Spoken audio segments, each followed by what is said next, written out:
Assalamualaikum warahmatullahi wabarakatuh. Bismillahirrahmanirrahim. Alhamdulillahirabbil alamin. Wassalatu wassalamu ala asrofil anbiya'i wal mursalin sayyidina Muhammadin wa ala alihi wa sahbihi ajma'in, amma ba'du. Pemirsa ATV dan anak-anakku SMP maupun MTS dimanapun kalian berada. Apa kabarnya hari ini anak-anak? Semoga kita tetap diberikan kesehatan agar kita bisa semangat belajar dari rumah. Jangan lupa tetap terapkan protokol kesehatan. Yang pertama, hindari keramaian baik di tempat tertutup maupun terbuka. Yang kedua, gunakan masker dimanapun kalian berada. Yang ketiga, tetap menjaga kebersihan tangan dan hindari menyentuh bagian wajah sebelum kalian mencuci tangan. Dan yang terakhir, menjaga jarak pada aktivitas sehari-hari. Acara ini hasil kerjasama Majelis Dikdasmen Kota Malang bersama Agropolitan TV. Jangan lupa, maskerku melindungi kamu, maskermu melindungi aku. Baik anak-anak, sebelum memasuki materi pembelajaran pagi ini, izinkan saya memperkenalkan diri kepada kalian. Nama saya Salilatul Badriah, atau kalian bisa memanggilnya dengan nama Bu Lila selaku guru pendamping khusus di SMP Muhammadiyah 2 Malang. Sebelum mengawali pembelajaran, marilah kita berdoa bersama-sama. Berdoa dimulai. Bismillahirrahmanirrahim. Raditu billahi robba, wabil islami dina, wabil muhammadin nabiyya wa rasulah. Rabbi zidni ilma, warzuqni fahma. Amin. Pagi ini, Bu Lila akan menjelaskan tentang materi spesial program Inclusive School and Introduction yang bisa dipelajari oleh semua kalangan anak SD maupun SMP. Adapun tujuan program Inclusive School ini diantaranya 1. Mendorong siswa-siswi untuk memahami konsep sekolah inklusi. Yang kedua, mengajak siswa-siswi untuk mendukung program sekolah inklusi. Dan yang ketiga, mendorong siswa-siswi untuk memiliki kepedulian akan terciptanya sekolah ramah anak. Jangan kemana-mana, tetap dalam acara Ada Kelas di ATV.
Kembali lagi dalam acara Ada Kelas di ATV.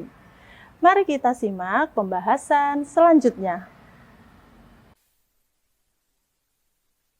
Baik anak-anak, pada pagi hari ini Bu Lila akan memberikan materi tentang Special Program Inclusive School and Introduction.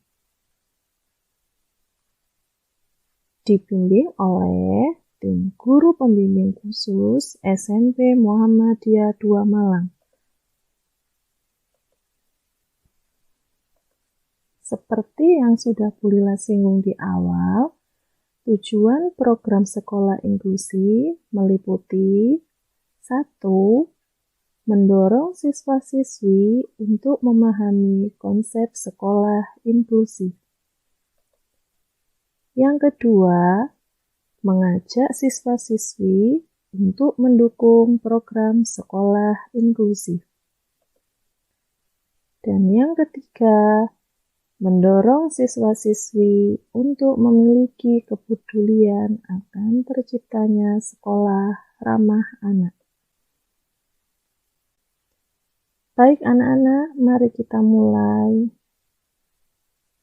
Apa sih sekolah inklusif itu? Pernahkah anak-anak mendengar kata inklusif sebelumnya? Kalau belum, akan Bu Lila jelaskan ya.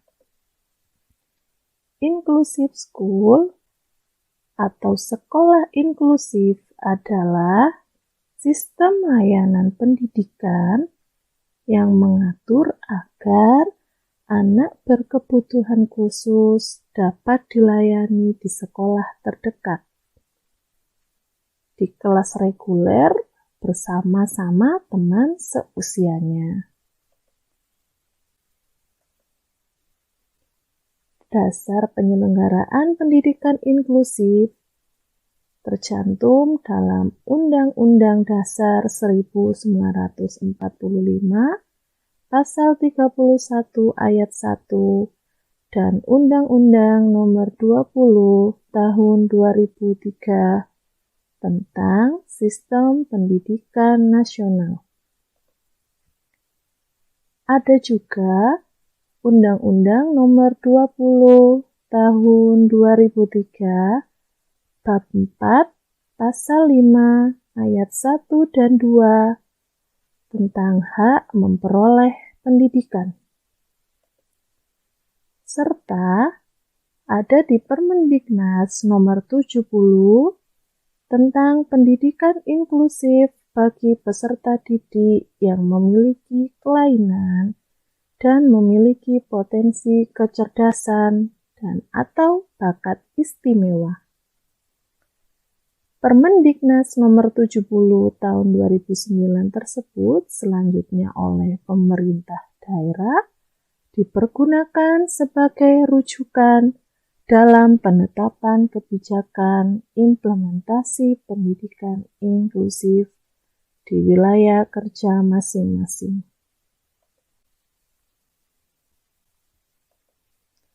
Nah, siapa ya yang berhak mendapat layanan di sekolah inklusif? Anak-anak ada yang tahu? Yang pertama, anak berkebutuhan khusus atau HIWORD adalah anak dengan karakteristik khusus yang berbeda dengan anak pada umumnya, dengan atau tanpa selalu menunjukkan pada ketidakmampuan mental, emosi, ataupun fisik. Contohnya apa? Seperti tunanetra, tunarungu, tunagrahita, tunadaksa, autis, ADD atau ADHD, anak dengan kesulitan belajar, anak dengan kecerdasan istimewa atau gifted. Baik anak-anak, mari kita jelaskan satu persatu pemahaman dari beberapa jenis yang dimiliki oleh anak berkebutuhan khusus. Jika kalian menjumpai salah satu dari mereka, tetap terima mereka dan ajak bergaul layaknya seperti anak lainnya. Karena pada dasarnya mereka mempunyai hak yang sama. Anak berkebutuhan khusus atau sering kita sebut dengan singkatan ABK adalah anak yang membutuhkan pendampingan pada umumnya. Seperti tadi yang sudah Bu Lila sebutkan, saya ulangi untuk yang pertama, ada tunanetra, yang kedua ada tunarungu, yang ketiga ada tunagrahita, yang keempat ada tunadaksa, yang kelima ada autis, yang keenam ada ADD atau ADHD, yang ketujuh kesulitan belajar, yang ke-8 lambat belajar, dan yang terakhir ada cerdas istimewa atau gifted. Yang pertama kita singgung tentang pemahaman tunanetra. Tunanetra adalah anak dengan gangguan daya penglihatan berupa kebutaan menyeluruh atau sebagian. Dan walaupun telah diberi pertolongan dengan alat-alat bantu khusus, masih tetap memerlukan pelayanan pendidikan khusus. Dalam prakteknya, sekolah inklusi masih sanggup menangani low vision atau buta sebagian karena keterbatasan sumber daya manusia dan fasilitas untuk tunanetra. Anak dengan hambatan tunanetra biasanya menggunakan huruf Braille dalam media membacanya, serta memerlukan latihan orientasi dan mobilitas. Sedangkan untuk low vision atau buta sebagian, latihan orientasi dan mobilitas masih perlu dilakukan untuk mempergunakan sisa penglihatannya. Yang kedua, ada tunarungu. Apa ya tunarungu itu? Tunarungu adalah anak dengan kehilangan seluruh atau sebagian daya pendengarannya, sehingga tidak atau kurang mampu dalam berkomunikasi secara verbal. Dan walaupun telah diberikan pertolongan dengan alat bantu, masih tetap memerlukan pelayanan pendidikan khusus. Seseorang menjadi tunarungu bisa disebabkan oleh dua hal, yaitu bersifat bawaan yang sudah ada sejak lahir dan terjadi setelah dilahirkan, atau bisa terjadi karena paparan suara keras, cedera, infeksi, dan sebagainya. Berkomunikasi dengan penyandang tunarungu mungkin menjadi tantangan tersendiri, karena kita harus menggunakan bahasa isyarat yang resmi agar kedua belah pihak saling memahami pembicaraan dengan mudah. Yang ketiga ada tunagrahita. Apa ya tunagrahita itu? Tunagrahita adalah anak yang secara nyata mengalami hambatan dan keterbelakangan perkembangan mental jauh di bawah rata-rata atau IQ di bawah 70, sehingga dia mengalami kesulitan dalam tugas-tugas akademik, komunikasi, maupun sosialnya. Dan karenanya memerlukan layanan pendidikan khusus. Hambatan ini biasanya terjadi sebelum usia 18 tahun. Apa ya penyebab dasarnya? Yang pertama, biasanya adanya infeksi otak saat bayi dilahirkan. Yang kedua, saat bayi lahir prematur. Yang ketiga, adanya kelainan gen. Yang keempat, ibu yang terkena infeksi ketika hamil, dan lain sebagainya. Lantas, kita bisa mengenali tanda-tanda ini sejak kapan ya? Kita bisa melihatnya sejak dini. Dengan cara apa ya? Yang pertama, anak lambat bicara, anak lambat duduk, merangkak, maupun bergulir. Dan yang kedua, dia akan sulit mengingat suatu hal. Yang ketiga, lambat menguasai kemampuan dasar. Contohnya, dia kesulitan makan, berpakaian, ataupun buang air kecil, dan sebagainya. Jangan kemana-mana, tetap dalam acara Ada Kelas di ATV.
Kembali lagi dalam acara Ada Kelas di ATV.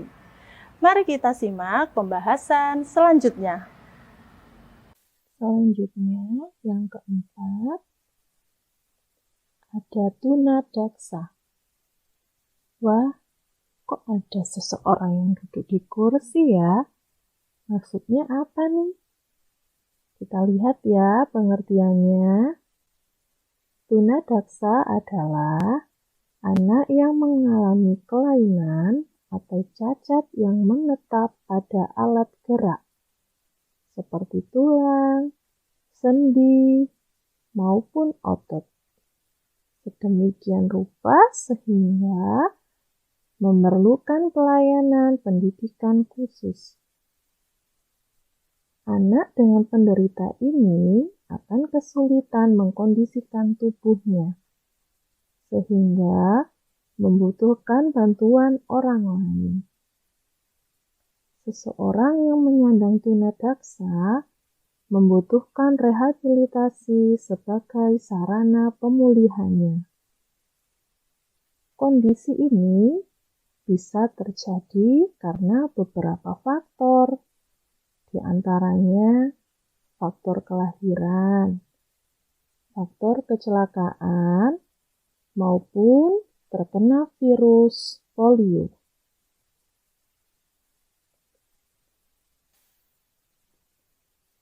Yang kelima ada autis. Apa ya autis itu? Autis merupakan gangguan perkembangan anak yang disebabkan oleh adanya gangguan pada sistem syaraf pusat yang mengakibatkan gangguan dalam interaksi sosial, komunikasi, dan perilaku. Pengidap autisme tidak dapat disembuhkan, namun ada banyak jenis penanganan yang bisa dilakukan untuk membantu menyesuaikan diri di kehidupan sehari-hari, yang mana nantinya dapat mengembangkan potensi dalam diri mereka secara maksimal. Contohnya, anak autis yang menyukai alat musik piano perlu kita ajari terus-menerus agar mereka mampu mengasah bakatnya lebih baik. Yang keenam, ada ADD atau ADHD. Wah, gambarnya dia aktif sekali. ADHD, Attention Deficit Disorder, mempunyai pengertian tentang anak yang terkadang lebih dikenal dengan istilah anak yang hiperaktif, oleh karena mereka selalu bergerak dari satu tempat ke tempat yang lain. Tidak dapat duduk diam di satu tempat selama kurang lebih 5-10 menit untuk melakukan suatu kegiatan yang diberikan kepadanya. Rentan konsentrasinya sangat pendek, mudah bingung, dan pikirannya selalu kacau, sering mengabaikan perintah atau arahan. ADHD hingga saat ini belum bisa disembuhkan, namun kita bisa menanganinya dengan beberapa hal, di antaranya melalui CBT atau Cognitive Behavioral Therapy, terapi yang dilakukan untuk mengubah pola pikir dan perilaku saat mengalami masalah dalam hidupnya. Yang kedua, kita lakukan pelatihan interaksi sosial. Yang ketiga, pelatihan untuk orang tua ADHD yang bertujuan untuk lebih mengetahui perilaku anak dalam menjalani hidup, dan lain sebagainya. Yang ketujuh, ada kesulitan belajar.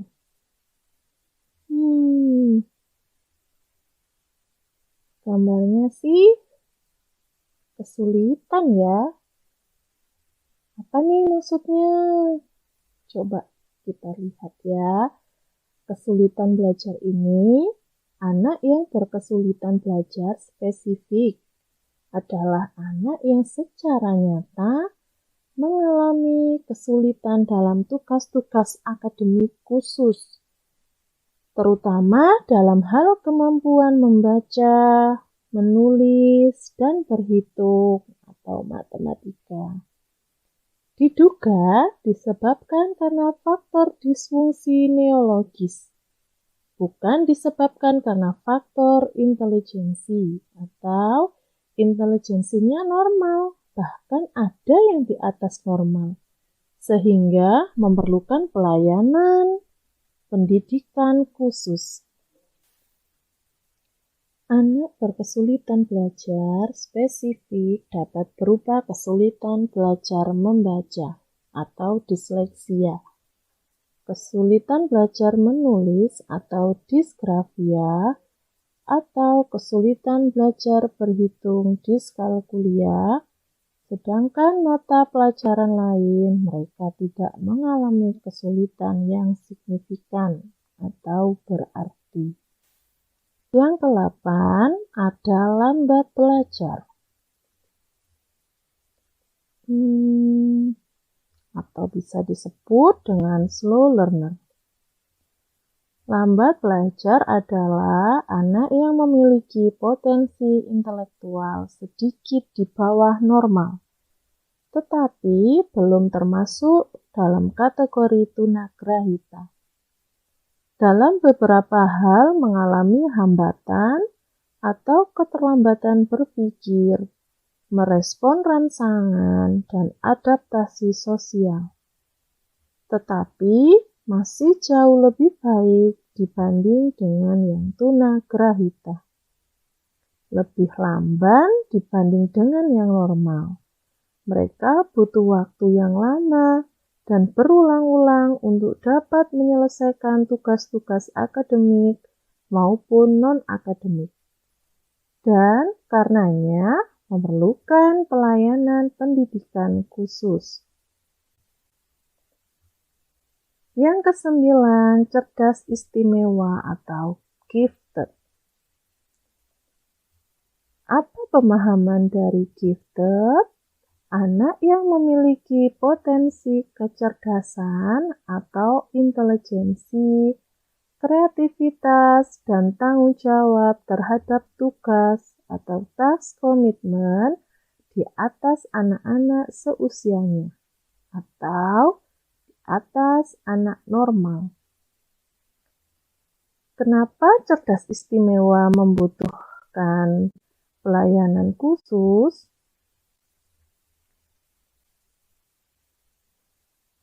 Pada dasarnya, mereka dikatakan berbeda dengan anak normal lainnya, sehingga penanganannya juga harus sesuai dengan bakat mereka.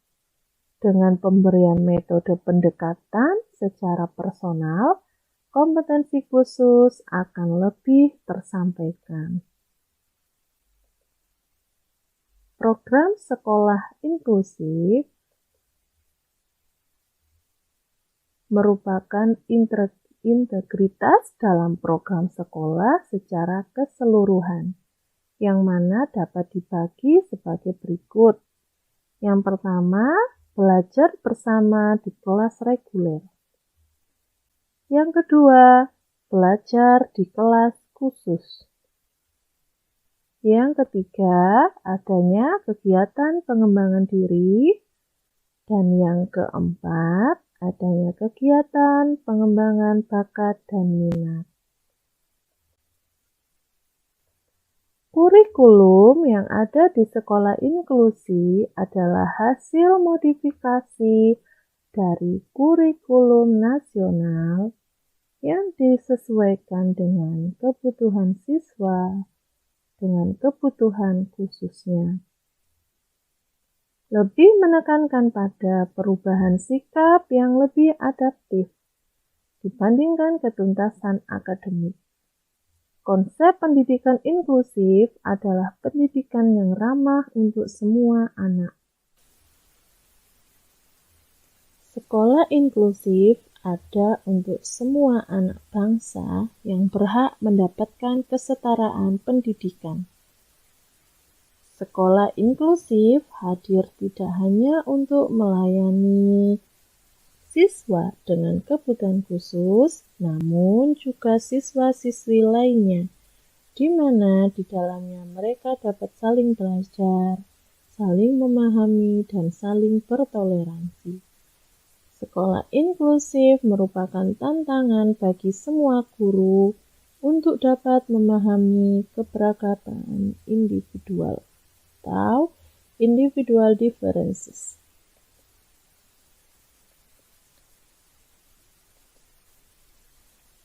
Peran serta guru di sekolah inklusif. Yang pertama, memberikan pelayanan terbaik untuk siswa berkebutuhan khusus dan siswa reguler.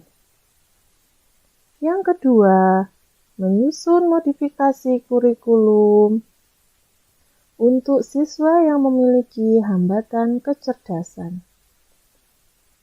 Yang ketiga, menciptakan lingkungan belajar yang kondusif. Dan yang keempat, memberikan edukasi kepada siswa reguler tentang berteman dengan siswa spesial. Peran siswa reguler atau teman sebaya sangat mendukung perkembangan karakteristik siswa berkebutuhan khusus. Seperti apa contohnya? Yang pertama, memberikan kesempatan teman berkebutuhan khusus untuk saling berinteraksi. Yang kedua, menghormati dan menghargai teman yang berbeda. Yang ketiga, tidak melakukan diskriminasi terhadap teman berkebutuhan khusus. Dan yang keempat, saling menjaga kerukunan di antara teman sebaya. Dengan menciptakan lingkungan belajar yang kondusif, tidak hanya akan berpengaruh positif terhadap siswa berkebutuhan khusus, namun juga semua elemen di dalamnya, termasuk guru dan siswa reguler. Mari ciptakan kerukunan, jauhkan diri dari menyakiti antar sesama. Sainu Tubul. Jangan kemana-mana, tetap dalam acara Ada Kelas di ATV.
Kembali lagi dalam acara Ada Kelas di ATV. Mari kita simak pembahasan selanjutnya. Baik, kesimpulannya untuk pembelajaran hari ini, terciptanya lingkungan yang menyenangkan dan penuh penerimaan di sekolah inklusif memberikan efek positif terhadap peningkatan kompetensi siswa berkebutuhan khusus dibandingkan terapi yang sudah dilakukan. Baik kepala sekolah, guru, siswa, penjaga kantin, maupun petugas kebersihan hendaknya memiliki sikap penerimaan tanpa syarat terhadap keadaan siswa berkebutuhan khusus. Demikian materi yang bisa Bu Lila sampaikan pada hari ini. Tetap semangat belajar dari rumah. Semoga ilmu yang didapat pagi ini bisa menambah wawasan kalian untuk lebih menerima sebuah perbedaan menjadi satu kesatuan yang lebih indah dan ramah anak. Mari kita tutup pembelajaran hari ini dengan kafaratul majelis. Bismillahirrahmanirrahim. Subhanakallahumma wa bihamdika. Ashhadu an la ilaha illa anta astaghfiruka wa atubu ilaik. Walhamdulillahirabbil alamin. Jika ada salah kata, semoga bisa diperbaiki bersama-sama karena kesempurnaan hanya milik Allah Subhanahu wa taala. Sampai berjumpa lagi di lain kesempatan dengan materi yang berbeda dalam acara yang sama. Ada Kelas di ATV. Wassalamualaikum warahmatullahi wabarakatuh.